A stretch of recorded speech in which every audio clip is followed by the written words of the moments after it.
Bonsoir et bienvenue sur le plateau de Clique. Ce soir, on reçoit une star du cinéma, des séries et des jeux vidéo. Norman Reedus en personne est dans Clique.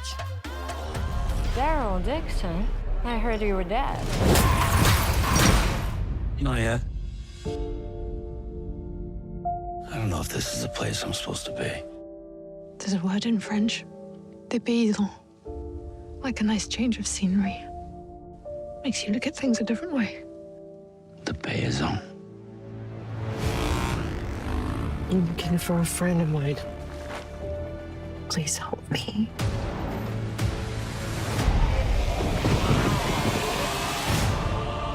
Yeah.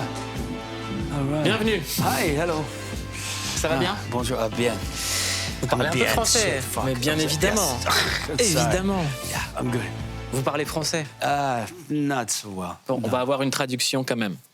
Je suis très content de vous recevoir. Je vous ai vu au cinéma, dans des séries, et j'ai joué avec vous aux jeux vidéo. Donc j'ai l'impression d'avoir passé énormément de temps avec vous sur un canapé, mais vous ne le savez pas. Et il n'y a rien de bizarre dans cette phrase. Voilà, je tenais juste à vous le dire. OK? I'm sorry. Norman Reedus, on est très heureux de vous recevoir. Vous êtes la star de Walking Dead. Pour ceux qui ne connaissent pas Walking Dead, c'est avant tout un comics américain en noir et blanc de Robert Kirkman, Tony Moore et Charlie Adler. 33 tomes, une quinzaine de tomes spéciaux publiés de 2005 à 2021, adaptés en série à partir de 2010. 11 saisons dont vous êtes l'un des héros. The Walking Dead, ça se passe aux États-Unis. Il y a une apocalypse, presque toute la population est devenue zombie. Et un groupe d'hommes et de femmes dont vous faites partie tente de survivre. Et la première fois que vous êtes apparu dans The Walking Dead, c'était là. Who are you? Rick Grimes. Rick Grimes? Got something you want to tell me? Your brother was a danger to us all. So I handcuffed him on a roof, hooked him to a piece of metal. He's still there. Hold on. Let me process this. You saying you handcuffed my brother to a roof and you left him there? Yeah. Vous vous rappelez de ce moment et de ce jour particulier de tournage? I do. I wasn't sure how I was going to play Daryl. And there was a core group of actors, Andrew Lincoln, John Bernthal, Sarah Wayne Callies, that had already been doing press everywhere. So they were a close group of friends. And I wasn't sure how I was going to do it. During that scene, that was my first scene, when I turned around and I looked up, there was 12 actors looking at me. Like, what are you gonna do? What are you gonna do, new guy? And I immediately was like, you don't like me? I don't like you. And everything kind of with a chip on my shoulder. So everything kind of came out of the right side of my face. And it made the character. That it's what inspired my first steps into that role, right? As the season progressed, I slowly started to look people in the face. And maybe, I don't know, around maybe the 5th episode, I slowly started to turn to people. I think before that, if I looked at you directly, I was gonna fight you. So everything kind of came that way. And my voice kind of went like that, you know. So that first day was a big day for me. Elle vient d'où cette attitude? Parce que vous étiez en insécurité en tant qu'acteur par rapport à votre carrière, ou vous aviez envie de prouver et vous étiez dans un challenge permanent? You know, I just kind of left the door open to see where I thought I would go. It's funny. A lot of when I first started, I think because I have beady little eyes or something, I don't know. I think I got a lot of roles as the killer, the drug dealer, the bad guy roles, and I think that had to do with something. The way I looked. I remember being offered a movie where they were like, "Oh, it was a big actress," and they're like, "You're her boyfriend," and I'm like, "Well, what do I do?" And they said, "Oh, you're just the nice boyfriend," and I was like, I kill her?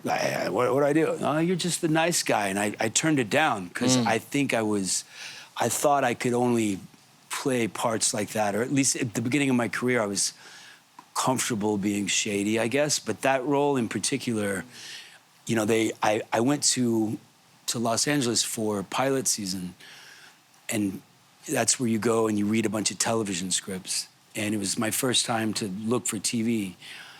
And when I first auditioned for that role, it was to play Merle. And that was the scene I auditioned. Once I got Daryl, they started having me read that scene. And I played it much differently, I think, in the audition than that day. Because these were the players I was playing with, and I was already that outsider guy. So it worked for me. Them looking at me sort of like, what are you going to do? What are you going to do? And we're all friends, and you're the new guy. It helped me find my footing, I think. C'est intéressant ce que vous dites sur la façon dont on peut cataloguer un acteur à Hollywood. Quand vous dites, voilà, moi j'étais toujours le bad guy et je me complaisais dans le rôle du mec un peu sombre, un peu shady, un peu mystérieux, est-ce que ça déteint sur votre vie? Est-ce qu'il y a un lifestyle qui en découle? No, I'm a total wimp. No, I'm completely the opposite. I have a 5-year-old daughter that just bosses me around. I'm a really friendly, nice guy. I'm like, I'm an artsy-fartsy kind of a guy. I'm not a word at all. Yeah. I mean, I don't think so. Anyway. Donc, ce qui est intéressant, c'est qu'il y a une fille de 5 ans qui botte les fesses de celui qui botte les fesses de tous les zombies. Et la personne qui botte les fesses de tous les zombies s'appelle Daryl Dixon. C'est votre personnage. Et il y a un spin-off de cette série qui vous est consacrée. La saison 2 arrive sur Paramount, disponible sur CANAL. On regarde votre scène préférée du spin-off, épisode 6, saison 1. On en parle. Oh, sure. My father tried to teach me how to change a tire once. He gave up after 2 hours. Mom used to have us take apart engines. If we couldn't put them back together, we got no dinner. Sounds hard. Yeah, it was when he was around, which was hardly ever. He grew up without a father. I guess history repeats itself if you're not careful. You got that screwdriver? Oh, thank you. What do you mean, history repeats itself? My grandfather died here. In the war? Yep. You never said. Not much to say. He enlisted, left his pregnant wife back home, my grandma. Never came back. He gave his life for France. Yeah, well, his family fell apart back home. Hardly seems worth it. Fighting for what you believe. Wasn't much of a fight. Never made it off the beach. I'm sorry. Don't be. Pourquoi avoir choisi cette scène et qu'est-ce qu'elle évoque chez vous? You know, maybe I'm trying to set the tone for the show. Sometimes I try to do that in subtle ways. But that scene, there's a scene that comes after that, and that sort of explains his mindset, right? And not directly after that, but later on in the show. And Daryl finding out who he is a large portion of my job on the show since way back when, trying to figure things out. And it's mostly internal things. So that story, and Clemence she's so good on the show, but I'm telling her sort of the reasons why Daryl is the way Daryl is, right? And it's kind of one of those casual conversations that has a lot of information in it. And a lot of times on this show, we show clips that are like, fight, bang, bang, bang, bang. Coming to France and making this show, we didn't want to do, or I didn't want to do, a tourist version of an American show in just a different setting. I wanted the opportunity to tell stories, especially when it's two main characters instead of 30 main characters that we used to have. It gives an opportunity to delve into that character's mindset a little more, like it breathes a little more. That scene sort of does that in a way and sets up more of the same, I guess. Quand on incarne un personnage aussi longtemps, dans autant de saisons, dans une série culte, où il y a une communauté de fans énorme qui réagit au moindre bouleversement, au moindre changement. Est-ce que le personnage prend le pas sur vous? I took a big swing, you know. It's such a rabid fan base, an obsessive fan base, which I can appreciate. It kind of keeps you on your toes at times. But, you know, there was an interview that I read with Jack Nicholson who said he would rather have a director give him new things to do. If it was up to his own devices, he would say, that works, and he would just do the same thing over and over, trying to get the same results. But we're trying to make a different show, right? But I wouldn't want to do this. I don't think Melissa would either want to do the same show we did and just pick it up and drop it in France. So we're trying to let it breathe. You know, there's an evolution of both of our characters that we really want to see through. You know, two characters that have been running and fighting their entire adult life. Maybe there's another opportunity. Maybe even if your lifespan is shorter, maybe there's a quality of life that I haven't seen yet or been introduced to yet that might be better. Maybe that's an option I didn't think of before. And we're starting to realize that, I think. Il y a aussi, je pense, une des raisons du succès de la saga Walking Dead, c'est que le zombie a toujours eu une portée politique ou sociétale. Le zombie a toujours cristallisé des angoisses, des peurs, comme à la fin des années 70 avec la guerre du Vietnam, les revenants, la figure du zombie qu'on a revu beaucoup pendant le Covid. Enfin, c'est quelque chose qui va avec une société qui est de plus en plus anxiogène. Pour vous, il représente quoi, ce zombie? Quelle peur? You know, with me, it's, you know, I think that the zombies on the show that have the most impact are the ones where you can see immortality. Like, I remember the first season with Andrew Lincoln. He first sees a zombie, and it's a woman, and she's crawling towards you, and it's not like, boo. It's more like he says, I'm sorry that happened to you, right? So for me, the zombies that have the most impact are the ones that you can see the person behind the makeup. And it's like cancer. It's like a sickness. It's like a mortality. Everybody gets cancer sooner or later. There's a person that you feel bad for. I remember in our trailer. Donc pour vous, c'est une portée poétique plus que politique. Correct, yeah. Il y a votre personnage qui est devenu une véritable star et un modèle pour plein de gens. J'aimerais qu'on regarde ce que les gens en font sur TikTok. C'est complètement fou. Oh God. Ah oui, il est super.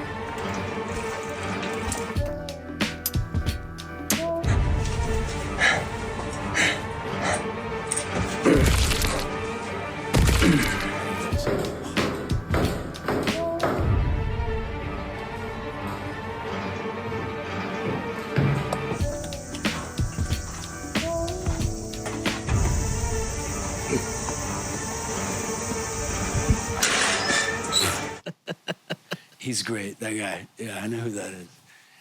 Il y a aussi votre passion pour les arbalètes. Est-ce que c'est vrai que vous en avez beaucoup chez vous et que vous adorez ça?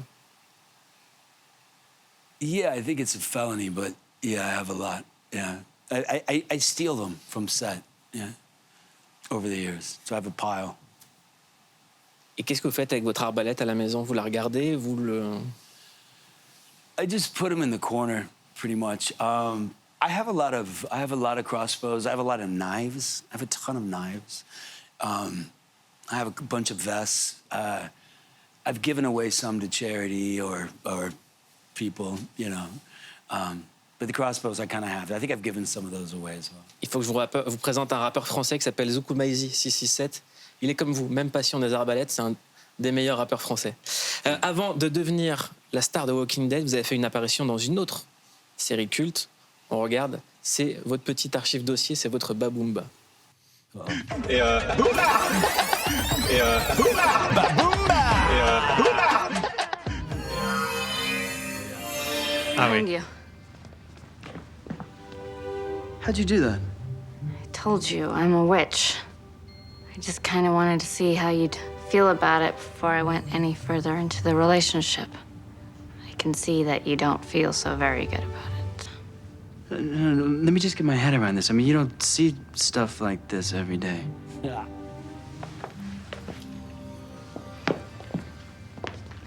Maybe you would be okay with it? Yeah. Hell yeah. I mean, I always sort of thought this stuff was real, you know? I just didn't really know it was really real, you know? Oh my God, my wife is gonna love this. Excuse me?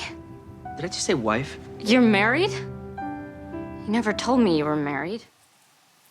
Donc c'était la série Charm dans la trilogie du samedi soir. Comment vous êtes retrouvé là-dedans? I'm friends with Rose, Rose and McGowan. Rose asked me to do it, and I love Rose. I think she's great. So I was like, yeah, of course, let's do it. Yeah. Vous êtes également un blédard, ça veut dire que vous avez tourné dans le film Blade avec Wesley Snipes. On regarde.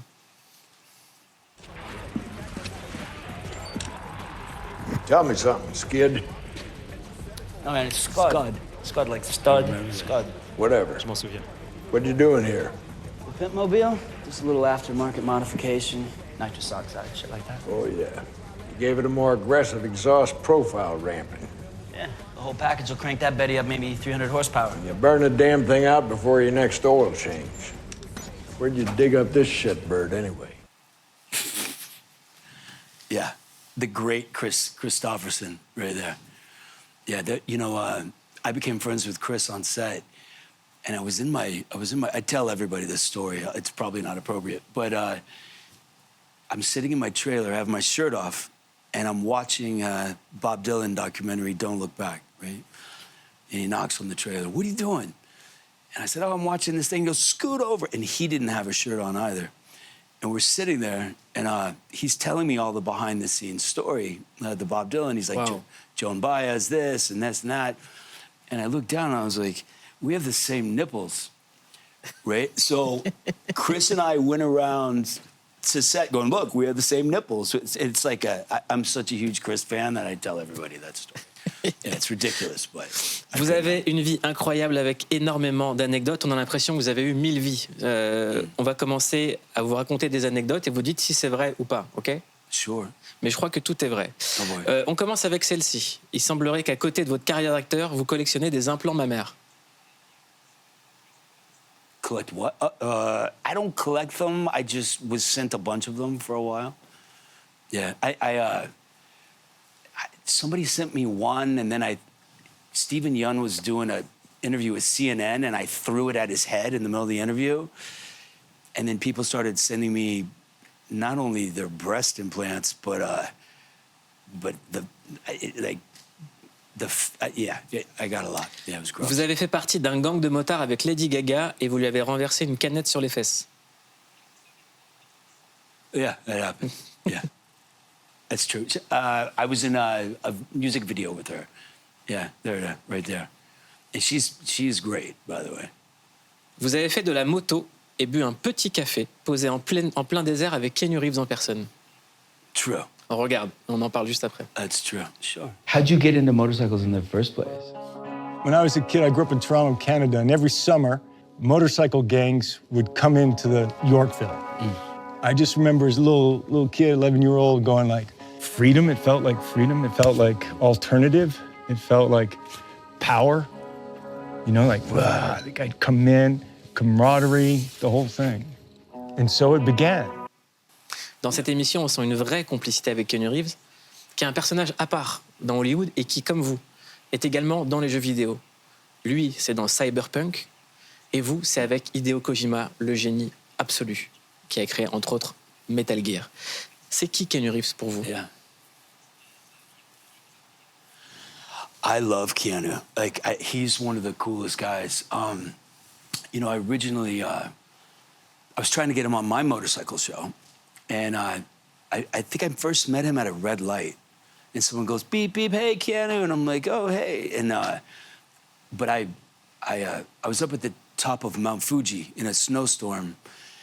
And I had ridden up there with two bald monks for a ride. And I'm up there and I'm trying to call Keanu about if he'll be on the show, right? And he's like, what? And I'm like, it's Norman. Can you hear me? And he's like, it's Keanu. Can you hear me? And we did that for about 10, 15 minutes. And then I said, it's not meant to be. I can't hear you. I'll try you again next year. And I hung up. And then the next year I had him on the show. But he's great. He's a real writer as well. But I love him. I love his attitude. He's a super nice guy.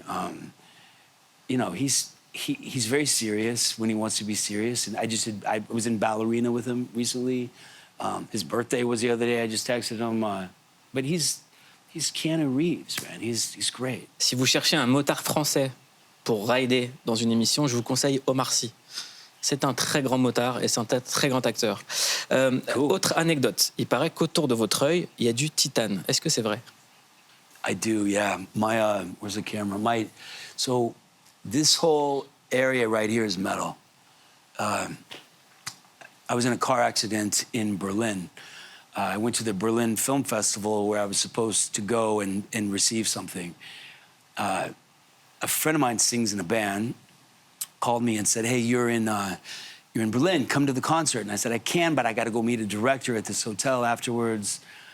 After the concert, I got in his driver's car, and his driver was taking me to the hotel, and he pulled in front of a 18-wheeler, a huge truck, and the truck hit me, and I flew through the window face first with my eyeball hanging out.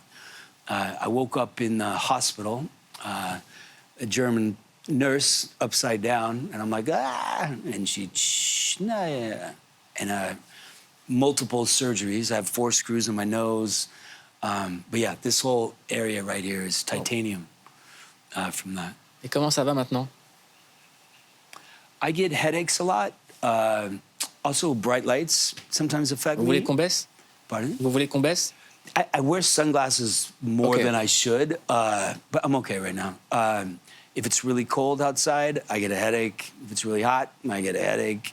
But yeah, so sometimes it affects me. Yeah, and I'm also very conscious of, like my equilibrium was off for a long time. Like I was like this a lot. But now I'm okay now. Est-ce que vous pouvez me raconter la fois où vous avez tenté de parler japonais au Japon? Which time? La pire. You got something on me right now? Non, je vous écoute. Oh, was it a talk show? Non. Il paraît que c'était dans un hôtel avec des gens. Il paraît que vous avez dit le mauvais mot, pensant dire le bon mot, qu'ils ont été très choqués. With Andrew Lincoln? Oh, okay, with Andrew? Yes. Okay, so we were on a press junket in Japan. We went to, right before we start, Andy goes, you speak a little Japanese, right? And I'm like, Chotto, skoshi. And he said, how do I say, thank you for having me in your country? I know. And so, okay, so we begin. And he stands up, he goes, wait. And he stands up and he goes, Toilet wa doko desu ka? And everyone kind of goes, and he goes bigger.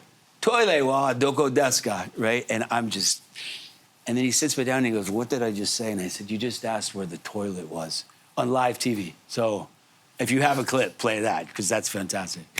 Yeah, it was great. It was one of my proudest moments. Yeah. Le Japon, c'est une grande histoire avec vous, puisque vous êtes devenu ami avec un génie. Ce génie s'appelle Hideo Kojima.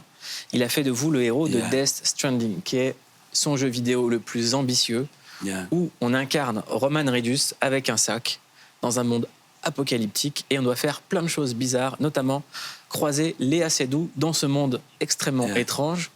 Et ce qui est dingue, c'est que ça ouvre une voie pour les acteurs, comme pour Keanu Reeves, sur c'est quoi un acteur maintenant dans le futur.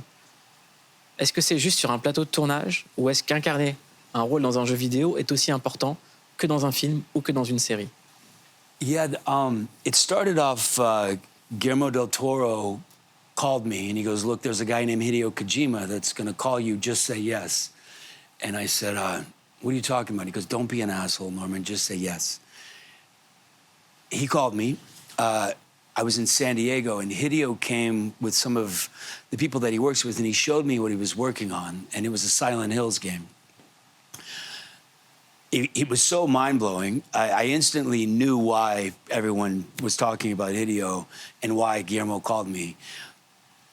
The game itself, I think we worked on it for several years, game one. Game two for several more years. It's a lot of work. But the thing with Hideo is he wanted it to be just like Norman. And his reasoning was the more people get to know Norman, the more they'll connect with this video game that they're playing in the dark by themselves, right? So I would be, you're wearing a skin-tight sort of bodysuit. They put dots all over your face. You're in a green screen, giant, space-age, futuristic-looking room, and Hideo's telling you what's happening.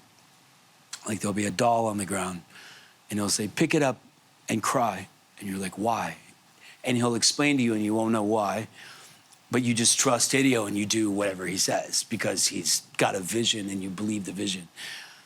When I worked with Guillermo del Toro, he would be behind the monitor during fight scenes going, cool, cool, cool, cool, like a little kid, right? Like, it was super infectious, that attitude. Hideo has the same thing. He's like a curious kid, like everything is interesting. So I understand why Guillermo and Hideo are so close. Ça pose aussi une question.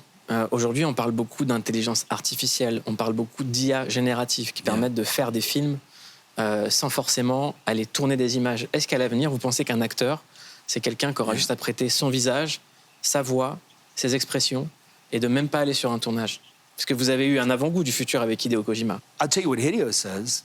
Hideo says there's no way that they could do that without actors. Actors will never be replaced because there's no soul in the other. They need the soul of a person to mimic with the technology. So Hideo himself, who's the master of that, says we'll never be replaced. If you are replaced and you see it and it has no soul, that's an AI, you know. But the artists need artists to extract from to create anything worth watching. That's what he says. Aujourd'hui, votre visage est un des plus connus au monde. Entre la série et le jeu vidéo, votre visage est un de ceux qui empruntent le plus au monde. Vous êtes avec Diane Kruger, une de nos actrices préférées ici. Comment est-ce que vous faites pour garder votre vie privée privée? Comment on fait quand on est aussi connu? You know, we take the time, we put in the effort to keep it private. We have a daughter who we try to protect and not exposed to the crazy right now, who gets dragged into it every once in a while. But Diana, we're both private people. There's a lot of this in her life, a lot of red carpets, and we have the same thing. We met on a movie. But we work at it. We work at it to keep it private and to keep our life private, our private time private. There's certain things that we do together, and we just work a lot. So when we're not working, we really value our private time. You know? Il y a des gens qui ont essayé de vous la voler, votre vie privée? All the time, yeah. Comment ça se manifeste? Well, there's the photographer part, there's the internet part, there's the fake internet part, there's the internet talk that seems like it's very aggressive towards family members, which is totally out of line. You have to shut off. We move because there's people. We move over here because there's people that protect the people. Our vacation spot is Costa Rica, pretty much, and we live up in the mountains, surrounded by monkeys. Like we don't go to town that much. There's a restaurant or two. Et là, vous venez de donner l'adresse, là. No, but I'm in the mountains of Costa Rica. Come find me. You know what I mean? You won't find me. Yeah, it's pretty hidden. En tout cas, si on veut vous voir à la télévision française, il fallait venir chez Clique. Merci beaucoup d'être venu chez Clique, passer un moment avec nous. On vous adore, on vous kiffe et on vous clique. No, it's my pleasure. Merci beaucoup, Norman. You're very cool. Thank you so much. Vous aussi. I appreciate it. Merci.